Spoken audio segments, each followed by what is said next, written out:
Inovação hoje em dia vai além dos laboratórios de P&D e dos centros de pesquisa, mas em atuar de forma mais estruturada num ecossistema, conectando pontos. O papo de hoje é com Vickis Machado, ele é executivo de Venture Capital e Inovação.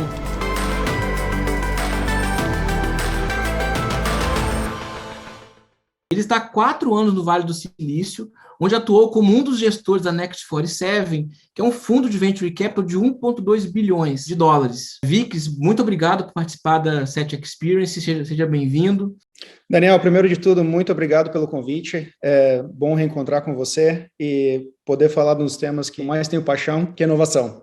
E eu começo fazendo uma pergunta, né? Existe uma lacuna entre as ideias e os negócios. E essa frase me remete muito ao termo de ecossistema, que gera essas conexões, né?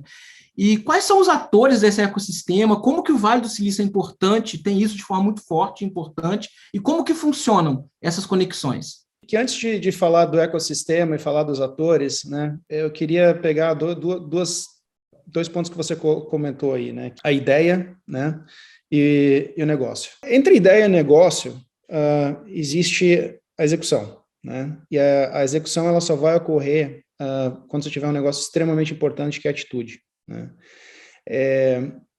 E a atitude, ela é uma derivada da cultura que você tem, né? Então, muitas vezes você tem todos os elementos para inovar. Você tem pessoas, você tem dinheiro, você tem o conhecimento científico, mas a execução não ocorre porque você tem uma cultura que às vezes acaba abafando a atitude empreendedora das pessoas ali dentro, né?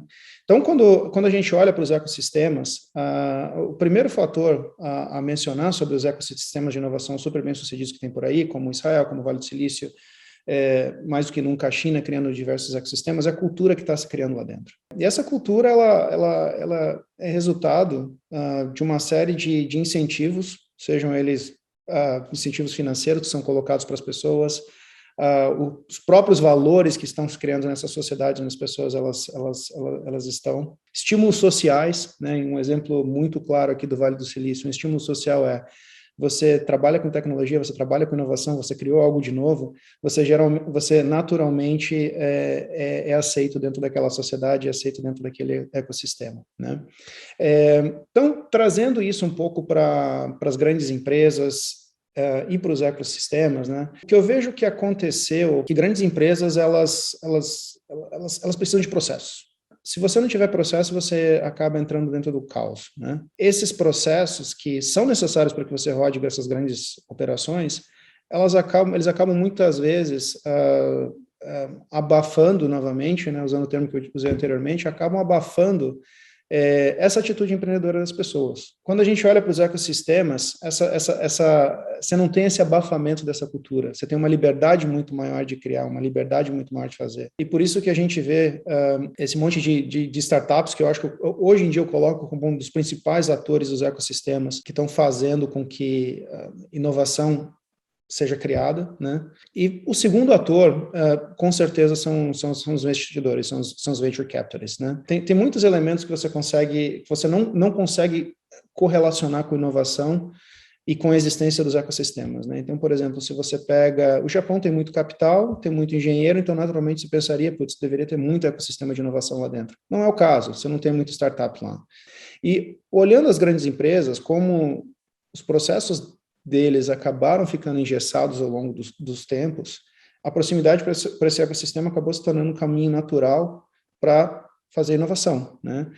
Cases de Open Innovation existem aos montes, mas acho que uma indústria que se destaca muito nisso é a indústria farmacêutica. A indústria farmacêutica já há anos percebeu que para continuar sendo um grande conglomerado, você precisa de processo, você precisa de estrutura, ainda mais numa indústria extremamente regulada, mas para poder ter acesso à inovação, você precisa ter parcerias com startups. Tanto que, hoje em dia, startups na área de farma são as que mais recebem aporte de venture capital. E é onde a maior parte da inovação da indústria farmacêutica acaba ocorrendo. A atitude de levar da ideia para a execução, ela depende muito de uma cultura. A cultura que existe hoje nesses ecossistemas, como Israel, como o Vale do Silício, como muitos lugares da China, são extremamente propícios para criar inovação, e a melhor forma das grandes empresas poderem fazer uso disso é se aproximando e criando essas relações com essas startups. Fantástico. Você falou uma coisa muito interessante que é em processos, né? E quando a gente fala em inovação, muita gente ou leva muito para o lado de pesquisa, né, em tecnologia nova, em centro de pesquisa, ou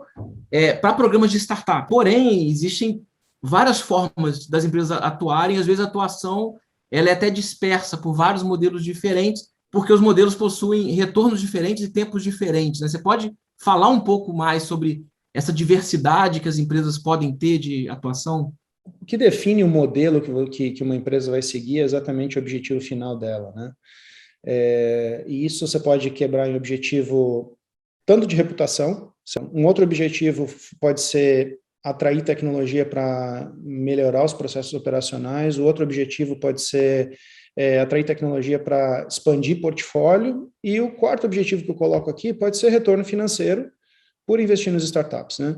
Uma crença, por exemplo, muito forte da Next 47, naturalmente existe uma correlação entre a boa inovação e o retorno financeiro, né? Então, se uma inovação que ela não traz retorno financeiro, ela tende a morrer. Dessa forma, quando a Siemens decidiu por estruturar a Next 47, o viés financeiro foi muito bem definido. Então, a gente vai procurar inovações, mas a gente vai procurar inovações que apresentem claramente o retorno financeiro. Agora, se o objetivo é criar uma reputação, existem muitos outros modelos que você pode trabalhar. Abrir espaços da tua empresa para startups virem trabalhar, né? Você tem um outro modelo que eu gosto bastante, que é o do Venture Client, que você aplica para poder atrair startups para fornecer tecnologia que vão melhorar os teus processos, né? A BMW tem muito modelo de Venture Client, onde eles estão sempre constantemente extraindo startup para melhorar os processos e até os produtos deles, né? Então, são alguns dos modelos que a gente vê.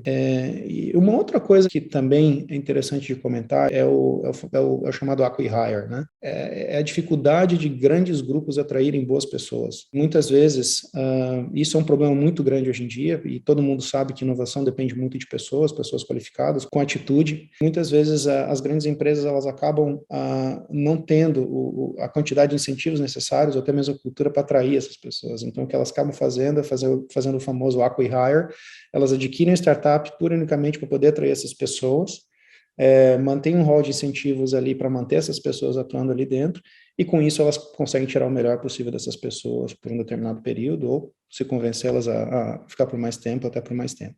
Muito legal. Você acaba influenciando também internamente, né? Como que esse movimento de inovação aberta e dessa relação com startups pode influenciar as culturas dessas empresas? O quanto que isso é capaz de transformar empresas? Toda transformação cultural, ela é lenta. A transformação cultural, ela envolve mudança, muitas vezes até mudança de valores, né? Um exemplo muito claro é como às vezes você precisa de tanto tempo para se tomar uma decisão numa grande corporação, né?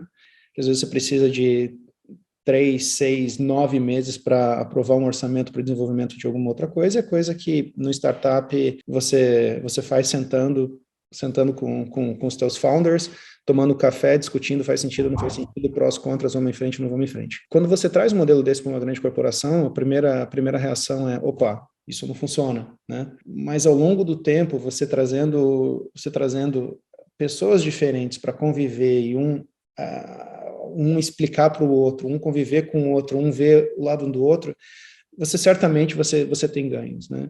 Uma das coisas que mais se vê hoje em dia são essas metodologia ágil, né?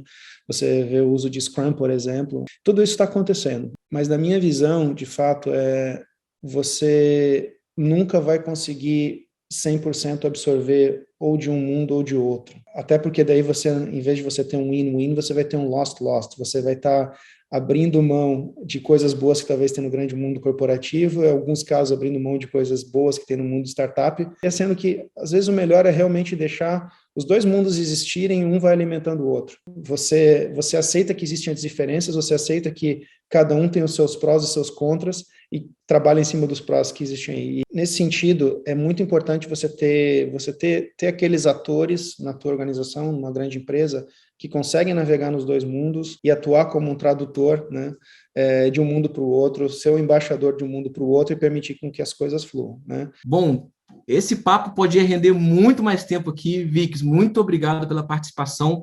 Obrigado a você, Daniel. Contem comigo. Muito obrigado pelo bate-papo. Joia. Então, pessoal, esse foi o SET Experience Cultura de Inovação. ecossistema conectando os pontos. Até breve.